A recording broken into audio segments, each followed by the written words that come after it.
Coaching classes नेहमीच तुमच्यासाठी गणिताचे चांगले व्हिडिओ घेऊन येत आहे। त्यामध्ये 9वीसाठी आम्ही नेहमी सेमी आणि मराठी असे दोन वेगवेगळे व्हिडिओ तयार करतो। आज फक्त आजचा जो व्हिडिओ आहे तो आम्ही तुमच्यासाठी कंबाईनमध्ये व्हिडिओ बनवला आहे, कारण की जे सेमीची मुलं आहेत त्यांना पण जो भाग समजून घ्यायचा आहे तो एकत्र आणि व्यवस्थित समजून घेता येईल। आणि जे मराठीची मुलं आहेत त्यांनी थोडंसं ॲडजस्ट काय करायचं की मी जी तर माहिती सांगणार आहे ती तुम्ही व्यवस्थित ऐका। तुमच्यापैकी जर कोणी पुढे भविष्यात सायन्स घेणार असेल त्यांच्यासाठी तो भाग उपयोगी होईल। ठीक आहे, तर आपण सुरू करूया। आतापर्यंत आपण सराव संच 3.2 पर्यंतचा भाग आपण बघितला होता। आज आपण काही महत्त्वपूर्ण थेरम म्हणजे प्रमेय बघणार आहोत आणि हा जो पूर्ण आजचा भाग आहे तो फक्त लेक्चर बेसिस आहे, म्हणजे तुम्हाला फक्त समजून घ्यायचा आहे। आणि हा आजचा व्हिडिओ आजचा भाग समजला तरच तुम्हाला सराव संच 3.3 सोडवता येईल, समजून घेता येईल, नाहीतर मग तो समजणार नाही। त्यामुळे 3.3 चा अभ्यास करण्यापूर्वी हा व्हिडिओ तुम्ही 2 वेळा नक्कीच बघा। ठीक आहे, तर बघा सगळ्यात पहिला जो प्रमेय दिलेला आहे पान नंबर 33 वर दिलेला आहे, समद्विभुज त्रिकोणाचे प्रमेय। ओके, समद्विभुज त्रिकोणाचे प्रमेय। सगळ्यात पहिला समद्विभुज म्हणजे काय समजून घ्या। समद्विभुज याचा अर्थ ज्यावेळेला एखादा त्रिकोण असेल, ओके,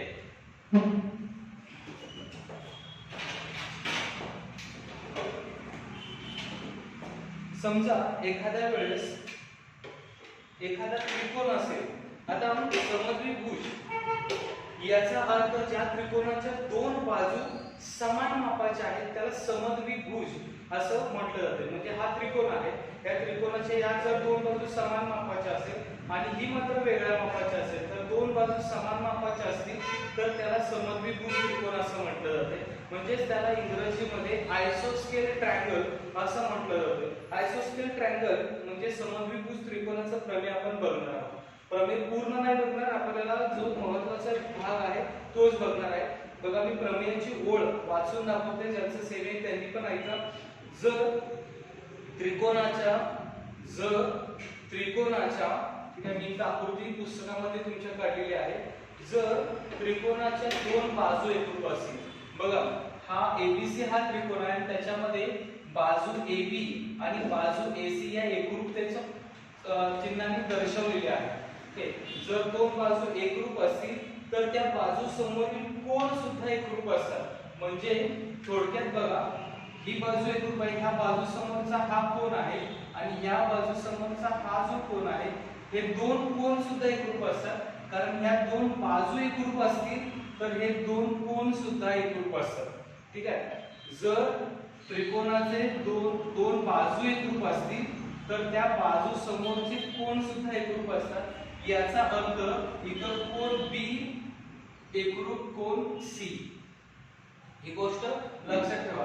पुन्हा एकदा मी सांगणार आहे, आता तर सेमी मध्ये बघा, if two side of triangle, if in triangle two side are convergent, बघा if two side of a triangle are convergent then the angle opposite to them are congruent। angle opposite to them, या साइडचा जो opposite angle आहे आणि या साइडचा जो opposite angle आहे हे opposite angle congruent असणार आहे। बघा आता तुम्हाला हे याचा उपयोग काय आहे, याचा उपयोग पण तुम्ही समजून घ्या। ज्यावेळेला एखादा त्रिकोण दिला जाईल, तुम्हाला विचारलं जाईल proof that the angle B and angle C are congruent, म्हणजे कोन B आणि कोन C एकरूप आहे सिद्ध करा। तर आपण डायरेक्ट एक ओळीमध्ये सांगू शकतोय फ्रॉम आयसोस्केल ट्रायंगल थेरम, म्हणजे समद्विभुज त्रिकोणाच्या प्रमेयावरून जर टू साइड कॉन्वर्जंट असेल तर त्याचे अपोजिट अँगल सुद्धा कॉन्वर्जंट असतात। म्हणजे जर दोन बाजू एकरूप असतील तर त्या बाजू समोरचे हे जे कोन आहेत ते कोन सुद्धा एकरूप असणार आहेत, म्हणजे कोन B आणि कोन C एकरूप असणार आहेत। ठीक आहे, पूर्ण प्रमेय तुम्ही आता सध्याच्या घडीला नाही वाचलात, म्हणजे तुम्ही ऑनलाईन जोपर्यंत शिकताय तोपर्यंत नाही वाचलात, नाही समजून घेतलात चालेल, पण आयसोस्केल ट्रायंगल थेरम म्हणजे काय, तर टू साइड कॉन्वर्जंट असतात आणि त्याच्या अपोजिट अँगल सुद्धा त्यामुळे कॉन्वर्जंट होतात। म्हणजे समद्विभुज त्रिकोणाचे प्रमेय म्हणजे काय, जर दोन बाजू एकरूप असतील तर त्या बाजू समोरचे कोन सुद्धा एकरूप असतात। ओके, ह्याला म्हटलं जातं आयसोस्केल ट्रायंगल थेरम. तुम्ही मला सेम असं लिहायचं आहे, आकृती काढायचं आहे, थेरमच्या समोर नाव टायटल फक्त लिहायचं आणि हे अँगल फक्त लिहून पाठवायचं आहे. ठीक आहे. त्याच्यानंतर त्याच्या खालीच बरोबर उपप्रमेय दिलेला आहे, म्हणजे कोरोलरी दिलेली आहे. बघा एक अशी गोष्ट आता एक सांगितलेली आहे की मी आकृती त्याची नाही काढली. बघा तुम्हाला एक ट्रायंगल दिला, आणि तुम्हाला फक्त मी इथं हा समजा एक त्रिकोण दिलेला आहे, एक त्रिकोण दिलाय आणि तुम्हाला सांगितलं की याच्या तिन्ही साइड कॉन्व्हर्जंट आहेत, म्हणजे एकरूप आहेत, तिन्ही बाजू एकरूप आहेत. मला तिन्ही कोणांची माप सांगा. बघा तुम्हाला आपण म्हणतो ना जादू, एक गणिताची जादूच आहे.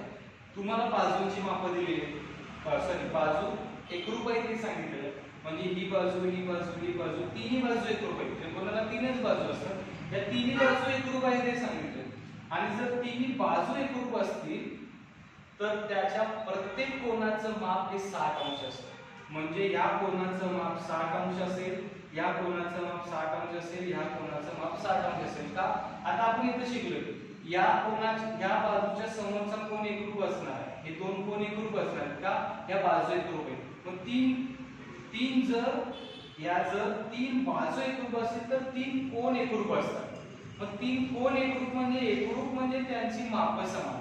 म्हणजे जर साइड कॉन्व्हर्जंट असतील तर अँगल कॉन्व्हर्जंट होणार, अँगल कॉन्व्हर्जंट असतील तर अँगल इक्वल असणार. अँगल इक्वल असणार म्हणजे तिन्ही कोणांच्या मापाची बेरीज 180 असते, तिघांना समान वाटणी केली तर प्रत्येक कोणाचं माप हे 60 अंश येणार. म्हणजे आपल्याला जर परीक्षेला सांगितलं की 3 साइड कॉन्व्हर्जंट आहेत तरी सुद्धा आपण सांगू शकतो की प्रत्येक कोणाचं माप 60 अंश आहे. जर आपल्याला सांगितलं की तिन्ही कोण समान मापाचे आहेत,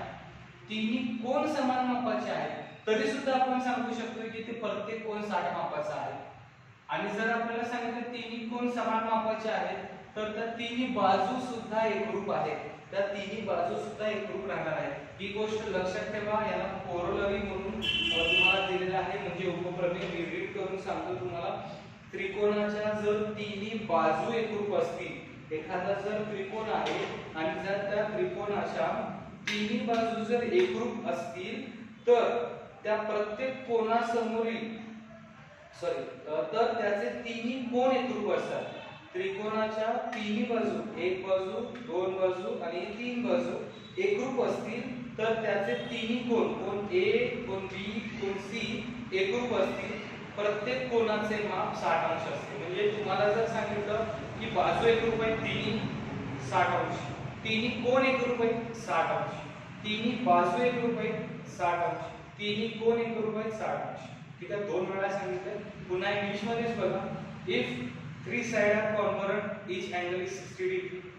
If 3 angles are congruent, each angle is 60 degree. 3 sides are congruent, 60 degree. 3 angles are congruent, 60 degree.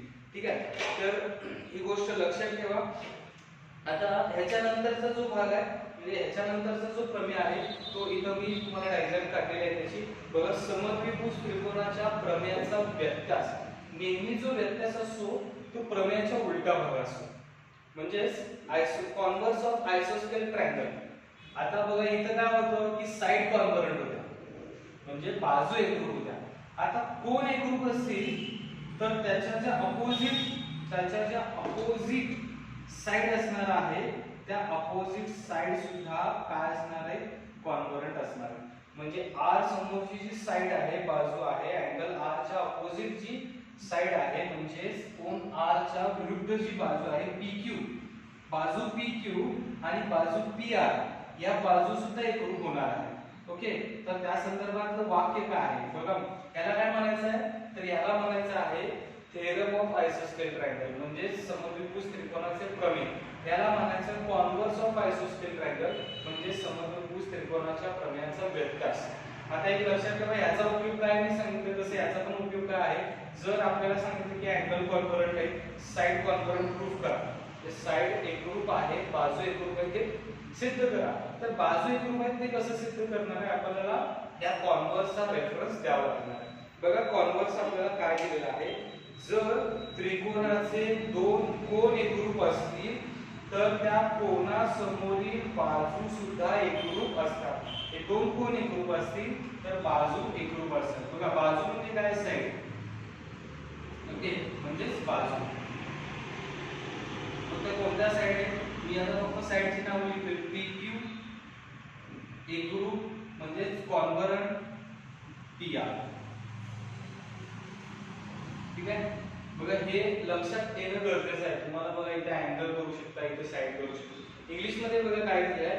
If two angle are convergent, if two angle of triangle are convergent, then side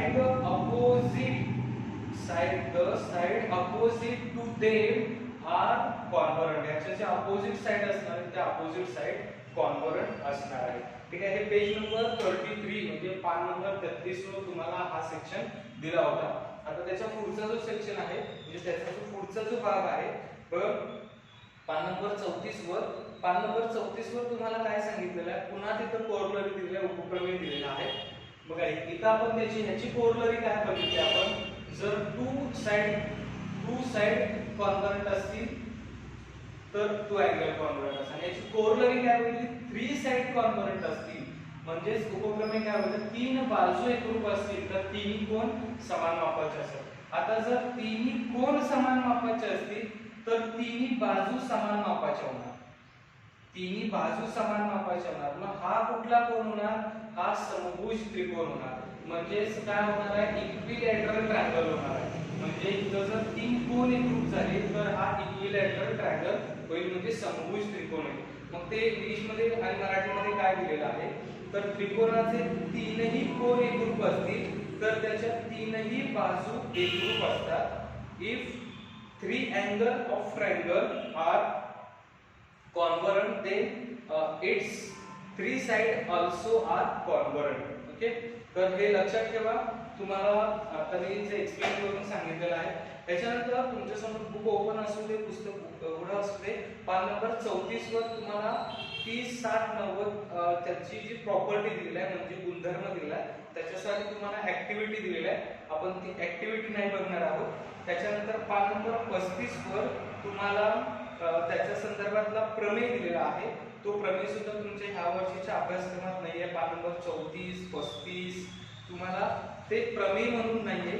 त्याच्याऐवजी तुम्हाला काय केलेलं आहे? पान नंबर 36 वर सुद्धा जो कृती म्हणून भाग दिलेला आहे तो तुमच्या आता या वर्षीच्या तरी अभ्यासक्रमामध्ये नाहीये. फक्त असं नाहीये समजा तुम्ही कधीही हा व्हिडिओ बघितला, या वर्षी 2021 साठी जरी कॅन्सल झालं असतं तरी सुद्धा कृती म्हणूनच तो भाग बघायचा. तुम्हाला परीक्षेला त्याच्यावर कोणत्याही प्रकारचा प्रश्न नसेल.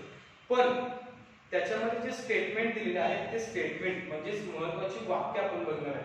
बघा 30 कोनासमोरच्या बाजूचं उदाहरण दिलं आहे, 60 कोनासमोरच्या 30, 60, 90 चे प्रमेय आहे, 45, 45, 90 चे प्रमेय आहे. तर त्याच्या संदर्भातली स्टेटमेंट आपण बघणार आहे आणि सगळी स्टेटमेंट सोप्या भाषेमध्ये आपण बघणार आहे. आणि त्यासाठी पान नंबर 36 वर या. पान नंबर 36 वर हे लक्षात ठेवूया म्हणजेच रिमेंबर दिस हा जो भाग दिला आहे तो आता आपण बघणार आहे. बघा पहिला मी मराठीमध्ये पहिलं स्टेटमेंट सांगतोय. त्रिकोणाचे कोन, एखादा जर त्रिकोण आहे या त्रिकोणाचे कोन 30, 60 आणि 90 अंश असतील तर 30 कोनासमोरील बाजू ही कर्णछेद 2 दिलेला आहे. याचा अर्थ कर्णाच्या निम्मी. मग कर्णाच्या निम्मी म्हणजे 1/2 गुणिले कर्ण असते. आणि 60 कोनासमोरील बाजू वर्गमुळात 3/2 म्हणजेच कर्णाच्या 1 वर्गमुळात 3/2 असते. तर ह्याला म्हणायचं 30, 60, 90 चे प्रमेय. ओके, अनेकदा सांगतो. जर 30 कोनासमोरची बाजू ही कर्णाच्या निम्मी असते आणि 60 कोनासमोरची बाजू ही कर्णाच्या वर्गमुळात 3/2 असते म्हणजेच प्रमेयाचं नाव आहे 30, 60, 90 अंशाचे प्रमेय. म्हणजे ज्यावेळेला तुम्ही कारण म्हणून एखाद्या गोष्टीला लिहिणार असता त्यावेळेला हे असं तुम्हाला लिहिता आलं पाहिजे. एखाद्या कर्णाचं माप काढणार आहे, बाजूचं माप काढणार आहे तर त्यावेळेला तुम्ही याचा वापर करू शकता. म्हणजे 30 कोनासमोरची बाजू समजा हा एक त्रिकोण आहे. या त्रिकोणामध्ये या कोनाचं माप 30 अंश आहे, या कोनाचं माप 60 अंश आहे आणि समजा या कोनाचं माप 90 अंश आहे. म्हणजे हा काटकोन त्रिकोण आहे. तर ही जी 60 कोनासमोरची ही बाजू आहे ती या कर्णाच्या वर्गमुळात 3/2 असेल आणि 30 कोनासमोरची बाजू ही म्हणजे ही बाजू ही कर्णाच्या निम्मी असणार आहे. ठीक आहे. तर हे प्रमेय तुम्हाला 30, 60, 90 आहे. हेच इंग्रजीमध्ये बघा. Remember this first statement. If the acute angle, okay, if the acute angle, okay, actual मध्ये acute angle म्हणजे तो टाइप त्याला पुढे सांगितला.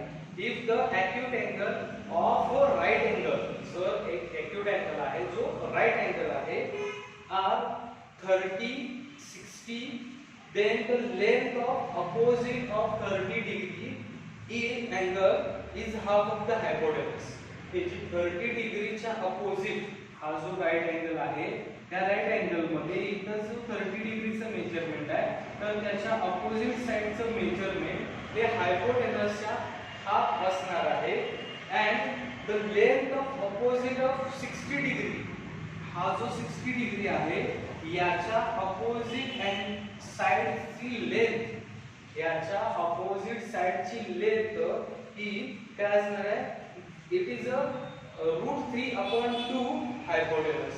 या हायपोटेनसच्या काय असणार आहे? √3/2 असणार आहे. ठीक आहे. This is the property of called the 30, 60, 90 degree theorem. Okay. तर याला काय म्हणायचं सांगितलं तुम्हाला, म्हणजे 30 कोनासमोरची बाजू काय असणार आहे आणि 60 कोनासमोरची बाजू काय असणार आहे हा भाग तुम्हाला आज समजून सांगितला. आता आपण बघणार आहे त्याच्या पुढचा थेरम. बघा 2 नंबरचं महत्त्वाचं वाक्य हे लक्षात ठेवण्यामध्ये, त्रिकोणाचे कोन 45, 45 अंश असतील. आता इथं आणखी एक गोष्ट तुम्ही शिका. जर एक काटकोन त्रिकोण आहे जिथे एका कोनाचं माप 90 अंश सांगितलं आणि एका कोनाचं माप 45 आणि दुसऱ्या कोनाचं माप 45, याचा अर्थ हा समद्विभुज त्रिकोण आहे. कारण हे दोन कोन एकरूप आहेत 45, 45 म्हणजे इथे ही बाजू आणि ही बाजू एकरूप आहे. एवढं तुम्ही लक्षात घ्यायलाच पाहिजे, तुम्हाला लक्षात आलंच पाहिजे. म्हणून सेमी मराठीसाठी हा व्हिडिओ एकत्र बनवलाय. बघा 45 डिग्री मेजरमेंट या साइड ह्या अँगलचा आहे तर त्याची अपोजिट साइड किंवा अँगल 45 अँगल 45 कॉन्व्हर्जंट झाले आणि हे जर 2 अँगल कॉन्व्हर्जंट असतील तर त्याच्या अपोजिट साइड पण कॉन्व्हर्जंट असणार आहे. म्हणजे हा आयसोस्केल ट्रायंगल थेरम इथं अप्लाइड होतोय आणि याच्या ज्या अपोजिट साइड आहेत त्या कॉन्व्हर्जंट आहेत. म्हणजे हा जर त्रिकोण आहे इथं 45 आहे, इथं सुद्धा 45 आहे, याचा अर्थ या दोन बाजू एकरूप आहेत. म्हणजे दोन्हीची माप समान आहेत आणि जर दोन्हीची माप समान आहे तर ती किती आहे? तर ती कर्णाच्या निम्मी असणार आहे. बघा कर्णाच्या निम्मी करा वर्गमुळात 2. ओके. त्रिकोणाचे कोन 45, 45 व 90 अंश असतील तर काटकोन करणारी प्रत्येक बाजू, काटकोन करणारी हा इथं काटकोन होतो आणि ही काटकोन करणारी या दोन बाजू आहेत.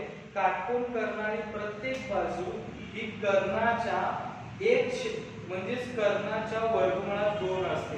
कर्णाच्या वर्गमुळात 2 असते. या प्रमेयाला 45, 45, 90 अंशाचे प्रमेय म्हणतात. हे 2 वेळा लिहिले, 2 वेगवेगळे नाही. इथं सुद्धा सेम तसंच बघा. हे काय असते? 1/√2 गुणुले कर्ण असते.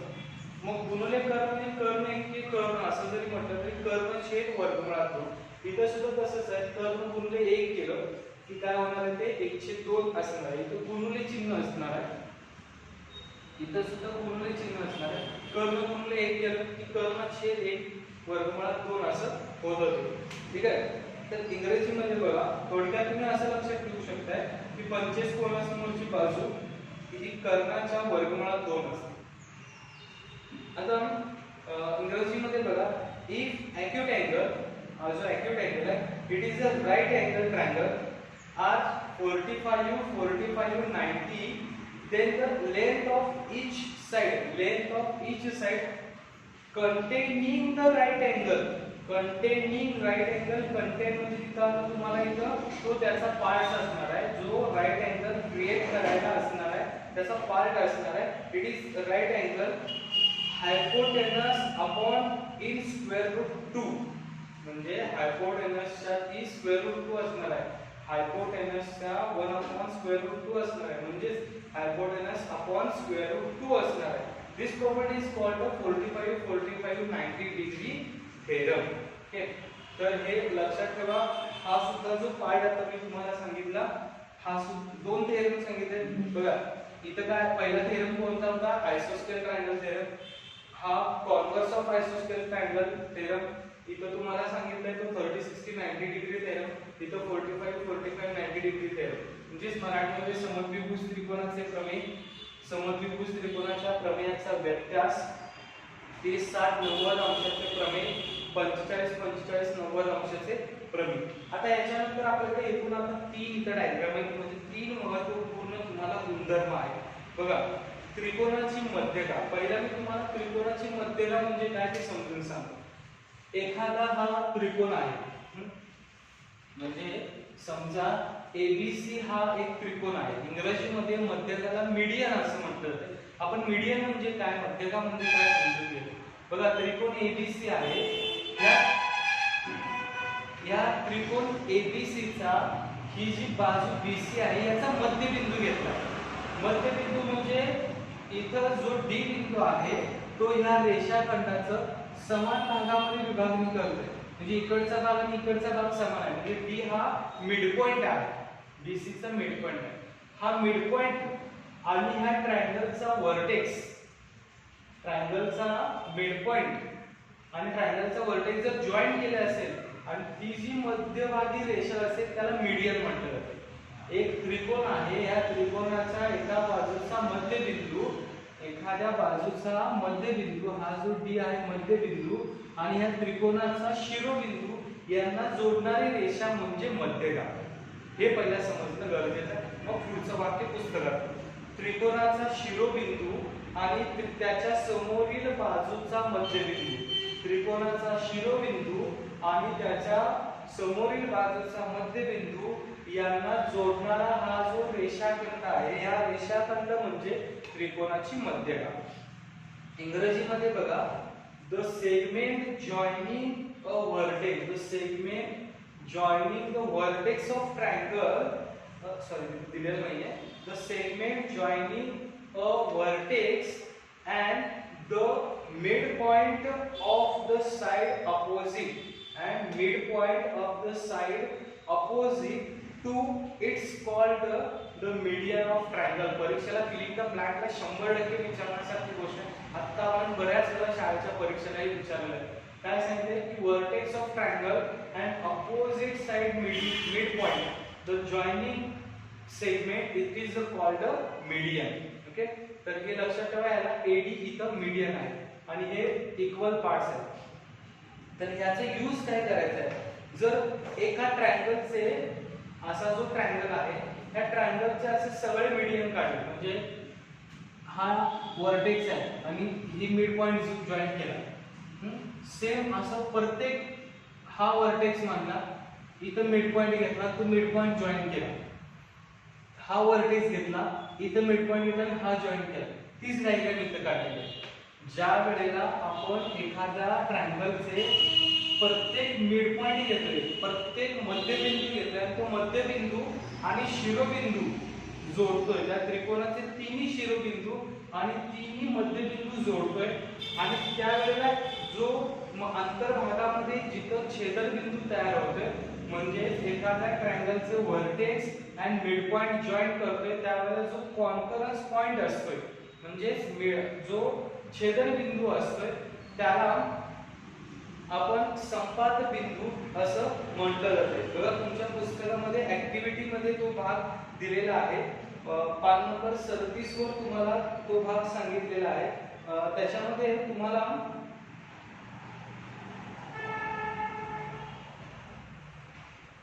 सेंट्रॉइड,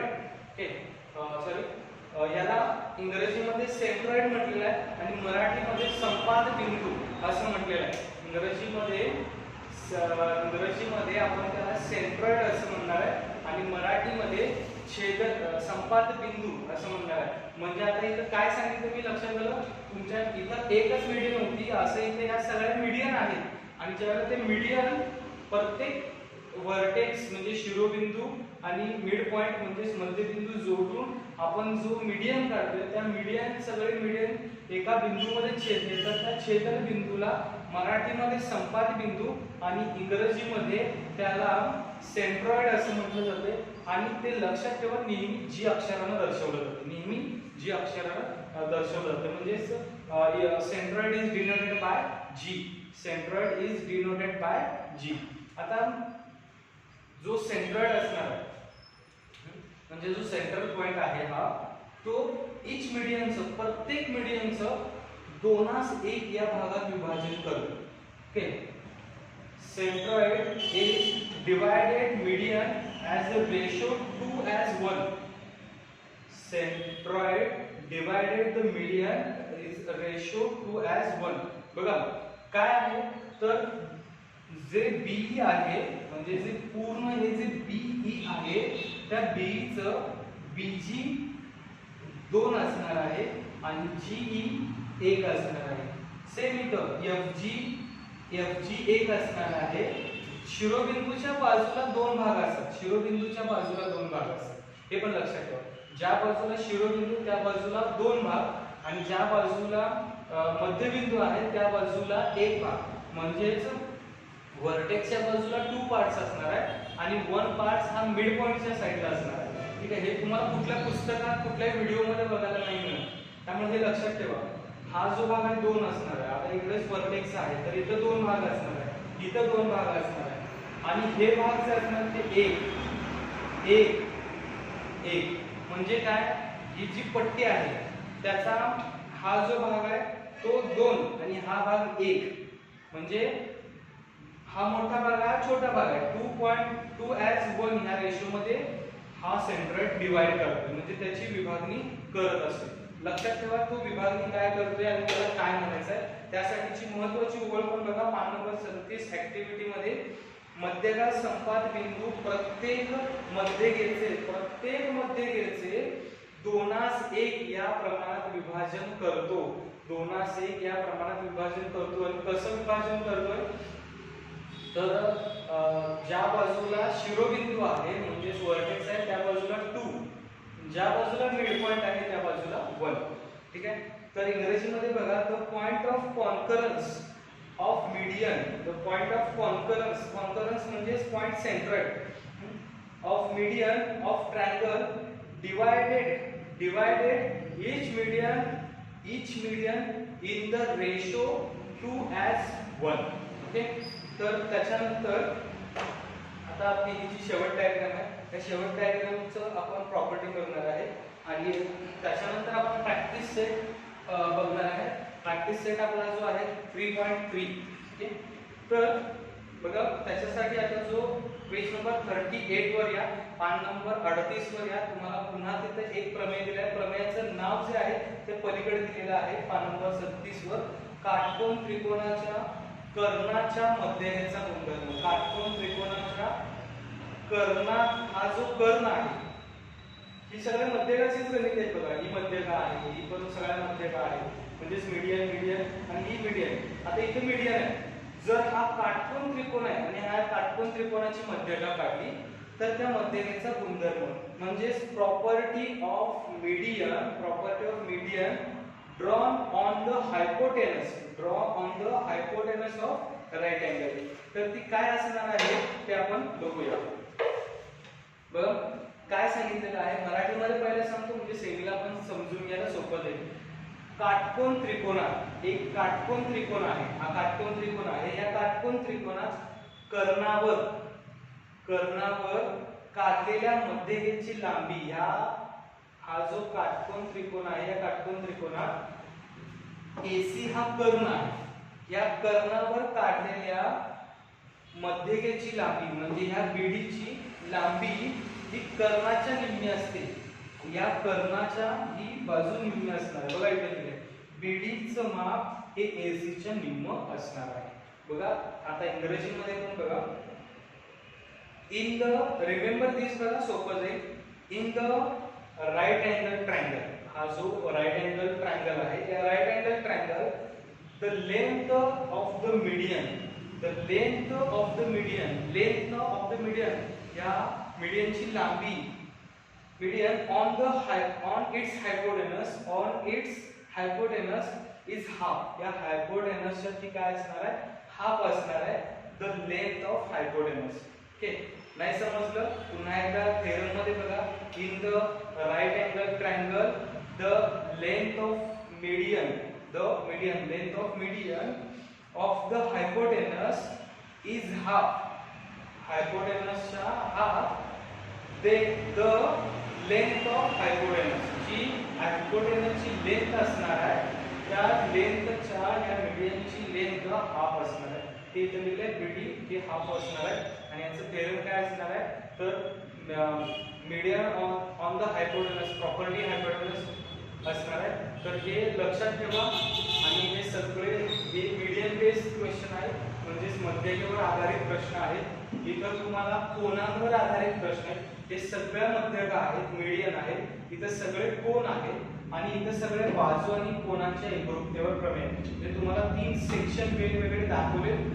तुम्ही कोणताही व्हिडिओ बघा, असं जर तुम्हाला आवडलं तर बघा, तुम्हाला जर नाही आवडलं तर आता एक काम करायचं आहे, नववीच्या सगळ्याच विद्यार्थ्यांनी तुमच्या जे शाळेचे तुमचे मित्र असतील, तुमच्या शाळेचे जे मैत्रिणी असतील, तुमच्या शेजारचे जे इयत्ता 9वीला असतील, त्यांना हा व्हिडिओ सेंड करा, बघायला सांगा. सेमी मराठी कोणीही असू दे, 9वीच्या विद्यार्थ्यांना हा व्हिडिओ बघायचाच आहे. त्याचबरोबर जे 10वीला आहेत त्यांना सुद्धा हे समजून घेणं गरजेचं आहे, त्यामुळे त्यांनी सुद्धा हा व्हिडिओ बघणं गरजेचं आहे. तुम्ही सुद्धा व्हिडिओ बघा, तुमच्या शाळेच्या मित्रांना सेंड करा, व्हिडिओ बघायला सांगा. नक्कीच त्यांना आवडलं तर तुम्ही सुद्धा लाईक करायचं आणि तुम्ही कमेंट बॉक्समध्ये नाव लिहायचं आहे. तर याच्यानंतर आपण आता उद्या बघणार आहे प्रॅक्टिस सेट 3.3 वेगवेगळं बघणार आहे, म्हणजे सेमीसाठी वेगळा व्हिडिओ बनवला जाईल आणि मराठीसाठी वेगळा, म्हणजे सराव संच 3.3 मराठीमध्ये बघायला उद्या सुरू करणार आहे. त्यापूर्वी हे सगळं तुम्ही मला लिहायचं आणि व्हॉट्सअप करायचं. बघा किती खूप महत्त्वाचे भाग आहेत, ह्याच्याशिवाय तुम्हाला उद्याची गणितं समजणार नाही, सोपं जाणार आहे वाक्य लिहिणं. तर त्यासाठी हा व्हिडिओ किमान 2 वेळा तुम्ही बघा आणि व्हिडिओ बघण्यापूर्वी डाउनलोड करा आणि मग तुम्ही तो व्हिडिओ बघा. डायरेक्ट ऑनलाईन बघायला जाऊ नका, डाउनलोड करून घ्या. जेवढे तुम्ही डाउनलोड करणार तेवढं तुम्ही इझी सहज बघू शकता, नॉनस्टॉप बघू शकता. ठीक आहे.